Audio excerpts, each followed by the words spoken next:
Welcome to Twisted Truths, where betrayal meets brutal payback, and where the most unexpected twists expose what people are really capable of.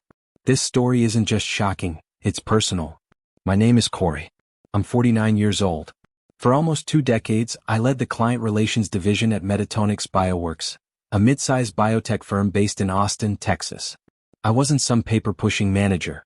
I built that department with my own 2 hands, from zero to a national standard. When you've been somewhere for 18 years, you stop seeing it as a job. It becomes yours. Not legally, maybe, but emotionally, spiritually. Every contract we saved, every crisis we navigated, I carried those scars. So when I heard the words, "effective immediately, you're terminated," from Jessica Wyatt, the company's brand new 31-year-old director of strategy, I didn't flinch. I just looked across the conference table, nodded, and said, "I hope your Friday client pitch goes well." Silence. You could hear the HVAC buzzing overhead. My team, people I'd mentored from fresh grads to rock stars, looked down at the table. Not one of them made eye contact. Jessica's eyes narrowed. She wasn't used to people walking out quietly. She liked to fight, liked winning them more. "What do you mean?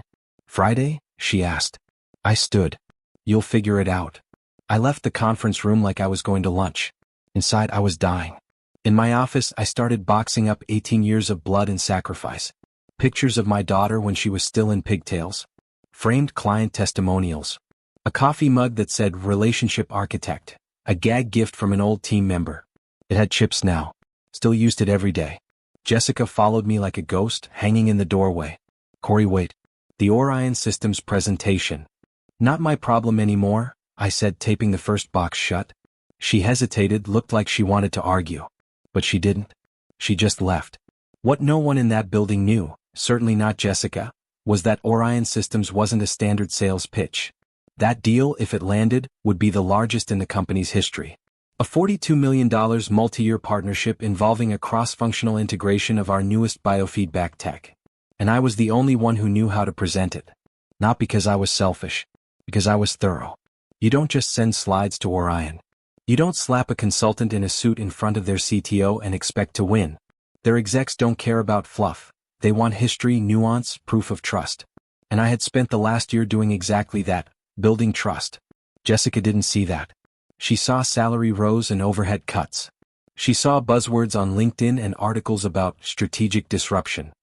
She never once asked how the work actually got done. I walked out of that building with 2 cardboard boxes and 20 years of experience they'd just thrown in the trash. My wife, Denise, opened the front door before I even knocked. She must have seen me through the window. Her face was calm, but her eyes weren't. "How bad?" she asked softly. I set the boxes down and said, "Could be worse." But that night, while she slept, I sat alone in our kitchen, staring into a black cup of coffee, feeling something I hadn't felt in years. Not sadness. Not even anger. Something sharper. Something colder. Jessica had made a mistake. And she wouldn't realize it until Friday morning, when Orion Systems walked into that boardroom asking, "Where's Corey?" That night I barely slept. Not because I was panicking, but because I couldn't stop thinking. About the look in Jessica's eyes when I mentioned Friday. About my team's silence. About the fact that I had poured nearly half my life into a company that discarded me like old packaging. By 5 a.m. I was back in the kitchen. Same coffee. Same seat. But my mind was racing. Denise came down, rubbing her eyes. She didn't say anything at first, just sat across from me like she always did when I needed to think. After a few minutes she asked, "You're planning something, aren't you?" I looked up. Not revenge. Just clarity. She reached for my hand. "Then let it be their fault they're drowning, not yours." She always knew what to say. The truth was, I had seen this coming. Slowly. Like rot behind drywall. It started when the board brought in Marcus, a new CEO with a background in SaaS, not biotech. He didn't understand relationships or innovation. He understood efficiency. Numbers. Clean cuts. Jessica was his latest hire, an outsider with an MBA, a long list of credentials, and zero understanding of our industry. Within weeks, she was questioning everything I did. Rescheduling client meetings without notice. Sending interns to sit in on million-dollar calls. At one point, she even reorganized our client contact system. Deleted years of tags, notes, and reference points. Gone. 3 months ago, I overheard her on the phone with Marcus saying, "Corey's solid, but outdated. We could be more agile with someone newer." I should have said something then. But I didn't. I just kept working. Because I thought the work would protect me. Because I believed somehow that loyalty meant something. But loyalty means nothing when someone's trying to build their resume off your bones. Still, what gutted me wasn't the termination. It was the silence. Beth, Gil, Jamie. People I trained, protected, vouched for. None of them spoke up. Not in the meeting. Not after. Only Beth had whispered, "This is wrong," as she shook my hand. I told her, "It's business." But it wasn't. Not really.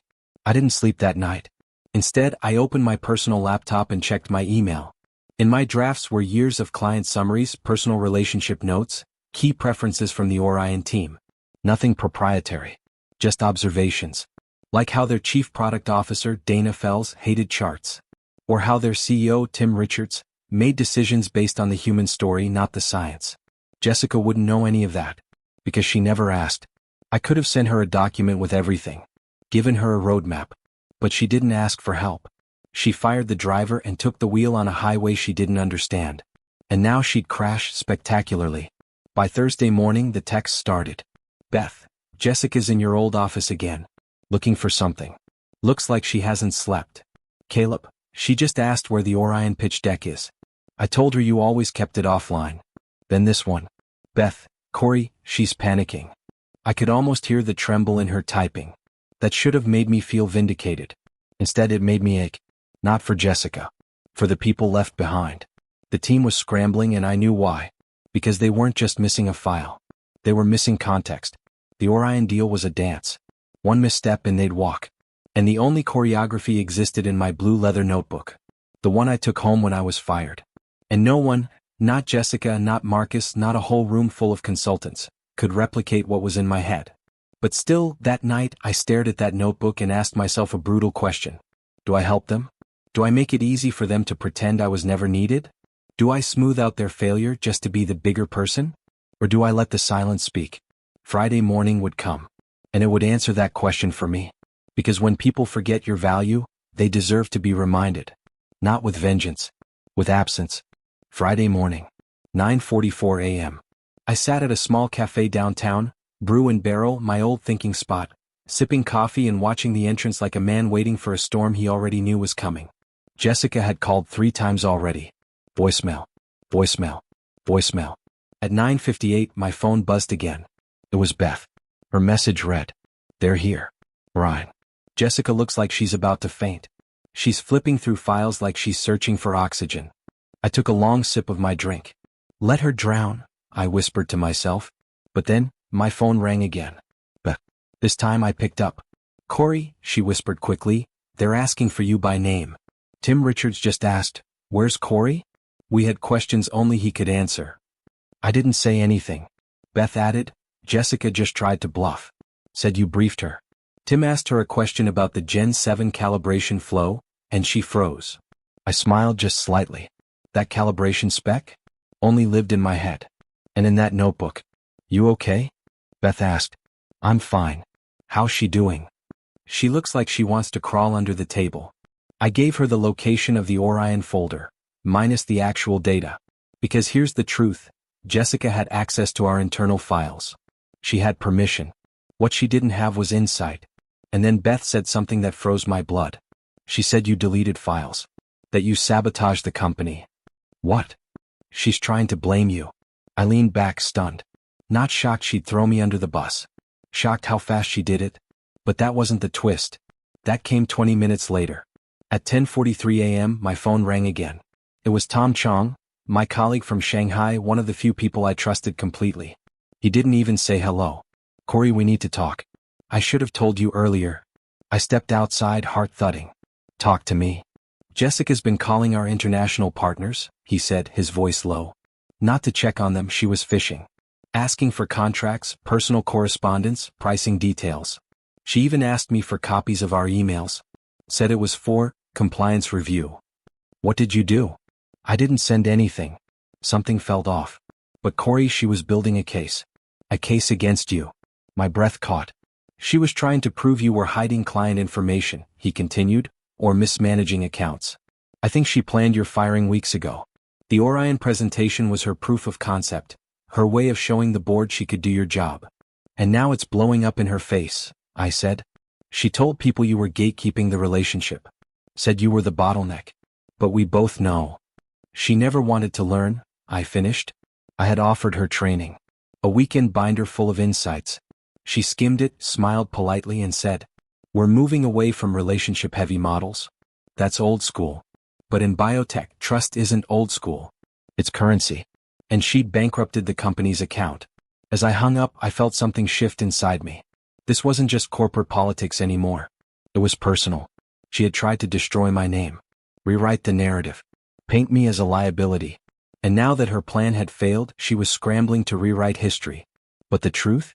The truth was on its way. And she wouldn't be able to outrun it.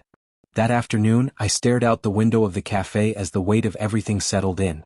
Jessica hadn't just fired me. She tried to erase me. Rebrand my legacy as incompetence. Bury my contribution beneath buzzwords and boardroom spin. And now that she was exposed and unraveling, she wanted me to save her? Not a chance. But I wasn't going to stoop to her level.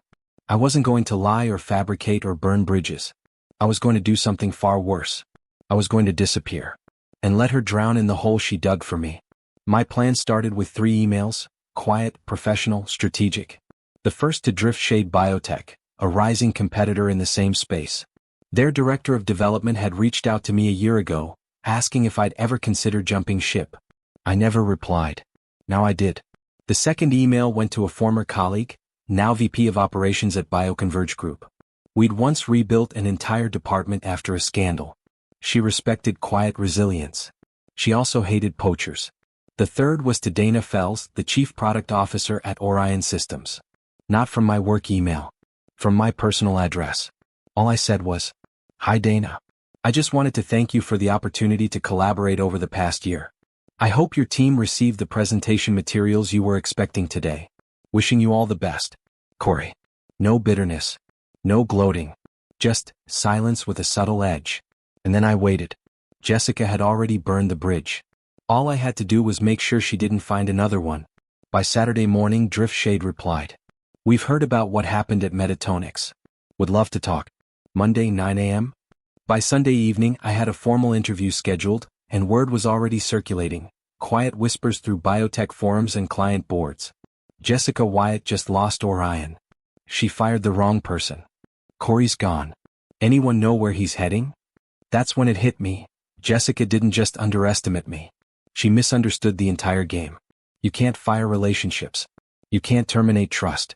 You can't optimize out human capital. Not when it's earned, not granted. And now she was panicking. That night, I got a call from an unknown number. I let it go to voicemail. It was Marcus, the CEO. "Corey, we need to talk. Jessica's made a mess." The Orion team walked. They said they're reevaluating their entire partnership. "Look, I know we didn't part on the best terms, but maybe we can work something out. Call me." I didn't return the call. I forwarded the voicemail to my wife, Denise, with the caption, "Remember when they thought I was outdated?" She just replied with, "Funny how the future always comes asking for the past when things fall apart." That night I opened the blue notebook. Flipped through pages of sketches, notes, diagrams, calibration charts, negotiation records. Years of strategy. All mine. All earned. I wasn't going to weaponize it. But I wasn't going to give it away either.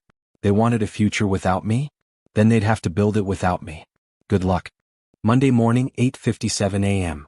I stood outside Drift Shade Biotech's headquarters, a modern glass and steel building buzzing with possibility. I had a clean folder under my arm, a tailored suit on my back, and the full weight of 18 years of experience guiding every step. I walked through the doors, not as someone looking for a job, but as someone whose value was finally being recognized again. My interview with Patricia Holloway, their VP of Strategic Development, lasted just under an hour. By the time I left, I had a signed offer in hand. Senior Director of Client Relations. 25% salary increase. Equity. Full team control. A $50,000 signing bonus. But the real reward wasn't the money. It was the freedom. The respect. The clear message. You were never the problem. As I drove home, I passed the Metatonics building. For a moment, I considered pulling in. But I didn't need to. Beth had already texted me. Jessica's office door is closed. Marcus is in there with her. Everyone's whispering. HR just posted a meeting on the calendar called Emergency Realignment. No one knows what that means. But it doesn't sound good. Then just 10 minutes later. Corey. Marcus just made a company-wide statement. Orion is gone. Jessica is stepping down to pursue other opportunities. I stopped the car and exhaled, deep and slow. She was out. Not because I screamed or retaliated. Because she tried to steal something she didn't understand. Jessica thought relationships were replaceable. But when the client left, when the $1 million deal evaporated in front of their eyes, she was the only one holding the bag. And it burst open for everyone to see. Later that afternoon, Marcus called again. This time I answered. Corey, he said quickly, I want to formally apologize. We made a terrible mistake. Jessica misrepresented herself, her abilities. I should have trusted your judgment. I'm not sure you ever even asked for my judgment, I replied. Look, we can bring you back. VP of Operations. Full control. Rebuild the team. Double your old salary. I paused. No. Why not? He asked, genuinely confused. Because some bridges aren't worth rebuilding. You burned the one that led to trust. There was a long silence. I understand, he finally said. I hung up before he could finish. By Tuesday the story had leaked. The Orion Systems deal was officially announced, with Driftshade Biotech as the new partner. Not Metatonics. Not Jessica. Me. I was the bridge that carried that deal forward. And I had just walked it to a better home. Beth messaged me later that day. You did it? You really did it? I replied. No. They did it.